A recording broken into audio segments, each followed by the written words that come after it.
Tout d'abord, je tiens à vraiment remercier le ministère des Mines de nous avoir laissé l'opportunité d'animer ce panel.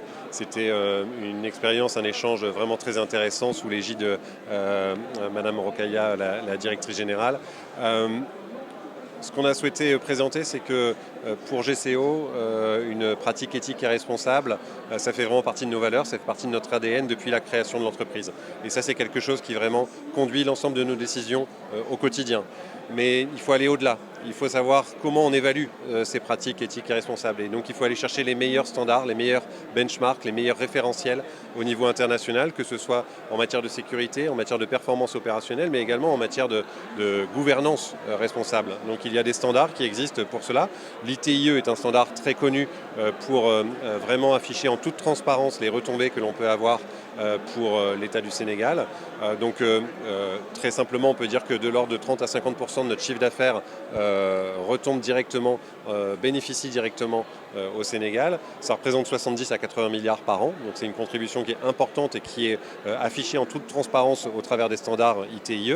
Un autre exemple de benchmark, de référentiel international qui nous permet de nous évaluer et de chercher à progresser, c'est le standard IRMA, donc Initiative for Responsible Mining Assurance. Donc c'est un standard qui est composé de plus de 400 critères sur l'ensemble des axes directeurs du business pour nous challenger et nous pousser à nous améliorer, que ce soit en environnement, en sécurité, en règles éthiques, en finance, en droit humain. Et donc on est dans cet engagement de certification IRMA avec une phase d'audit qui est en cours. Ce qu'on a souhaité partager dans le cadre du panel, c'est que l'ensemble de ces engagements, qui peuvent être des engagements internes à la société, on veut aller au-delà et on les affiche dans un outil de traçabilité qui nous permet d'associer à l'ensemble de nos ventes un passeport, un certificat qui présente l'ensemble de nos impacts, l'ensemble de nos engagements pour chacun des lots produits pour chaque client. Et ce qui, on le pense, va demain être même un facteur de compétitivité de notre produit vis-à-vis des produits des concurrents. Ça, c'est un point important. Et puis, les consommateurs finaux sont de plus en plus sensibles à ce type d'information. Et donc, on pense que ça peut influencer le marché, influencer les comportements et donc pousser l'ensemble de l'industrie à progresser petit à petit sur ces dimensions éthiques de gouvernance. Alors on est partenaire du CIM depuis des années. On a beaucoup de plaisir d'avoir un CIM qui est complètement libéré de toute contrainte Covid depuis maintenant 2 ans. On est présent ici sur l'ensemble des 3 jours avec beaucoup de collaborateurs qui vont venir se succéder pour venir rencontrer les autres opérateurs, les autres industriels, échanger avec eux, présenter nos valeurs, entendre également les retours, les suggestions, les conseils des autres opérateurs. C'est important pour nous d'être dans ce salon professionnel pour continuer à progresser, savoir ce qui se fait dans d'autres pays. C'est un salon international, ne l'oublions pas, et continuer à nous challenger pour progresser et être en permanence une référence en matière de gouvernance. En fait, ce genre de panel, celui-ci, il tourne autour de la responsabilité minière, l'exploitation responsable, et GCO s'est toujours identifié et se positionne comme une entreprise responsable. Alors nous avons été invités à assister à ce panel pour partager notre expérience sur ce que nous savons très bien faire, tout comme on le fait d'ailleurs sur les autres volets.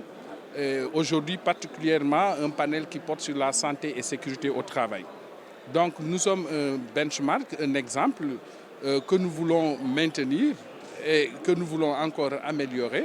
Et ce qui fait que notre partage aujourd'hui reposait particulièrement sur notre démarche.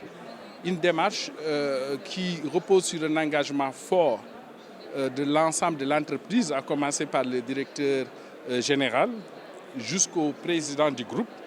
Et je le disais tout à l'heure que cet engagement se formalise et se matérialise par un budget puissant de 1 milliard, avec plus de 500 millions d'investissements en termes de santé et sécurité, et plus de 500 millions également de budget de fonctionnement. C'est pour dire que l'homme est pour nous une priorité et au centre, parce que nous voulons exploiter de façon responsable, de façon sûre, dans la protection. Donc pour y arriver, je le disais tout à l'heure, nous formons. Nous avons un volume de formation de plus de 25 000 heures l'année avec tous les acteurs. Quoi où qu'ils arrivent, on leur donne les outils de pouvoir se déployer pour pouvoir atteindre ces résultats. Et nous récoltons des résultats très satisfaisants qui nous confortent dans notre positionnement ou dans notre démarche pour être benchmark. Parce que nous parvenons à faire 15 millions d'heures travaillées sans accident avec arrêt. Ça voudrait dire que c'est un équivalent de 4 années de fonctionnement sans accident avec arrêt.